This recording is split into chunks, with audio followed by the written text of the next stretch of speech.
I'm just so fed up of this. Here we go again, and my concern is that this will be made worse under Labour, which, if the polls are to be believed, is inevitable, although none of the main parties deserve to win. The other day, Suella Braverman pointed out that she fears that she could be criminalised if trans conversion therapy is banned because she, like me and probably over 90% of the British public and the rest of the world, teaches her children that a boy cannot be a girl and vice versa. In my view, in our household, in my family, we believe that a man cannot be a woman, a boy cannot be a girl. And that is what I would be telling my children, with the best intentions and from a place of love. And if that were to criminalise me, that would be a crying shame and a total undermining of good parenting in this country. So, for example, if a male child comes to you and says that they think that they might be a girl and you say that's not biologically possible, or you dissuade them from the belief or suggest otherwise, this could be seen as conversion therapy, which, if it were banned, would mean that you would have broken the law. However well-meaning this is meant to be, in my view, it works in reverse when it comes to enabling children under the age of 18 to socially or medically transition. Because if there's one thing that I keep hearing from detransitioners, it's that they wish the adults in the room had stopped them. But then some adults appear hell-bent on going along with all of this, irrespective of how ludicrous it sounds. Take notorious transgender prisoner Tiffany Scott, aged 32, who was taken unwell in their cell and died on Thursday. Tiffany died a year after being denied a proposed move to a woman's prison.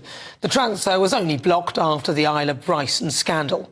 Tiffany, otherwise known as Adam Burns, was thought to be one of the UK's most violent inmates and was incarcerated in a Scottish prison. Now, the fact that this was even considered, that this person should be anywhere near a female prison, is ridiculous. And even as I read about this, the language is absurd. We were made aware of a 32-year-old woman taken unwell at HMP Grampian. She was taken to Aberdeen Royal Infirmary where she died. She is a biological male, like the cat killer and murderer who apparently dissected the animal and then murdered a man. The Guardian initially reported this, making no reference to the fact that this person was not female and that they were transgender. When I read the story, yeah, I read the Guardian on occasion, I thought, that's some mightily strong woman. It simply didn't sound right. But then it turned out that they were, of course, a trans woman, so a biological man. Even pharmaceutical giant AstraZeneca got into a bit of bother over its sex is not binary training material, which was apparently distributed by some managers and employees on their intranet system.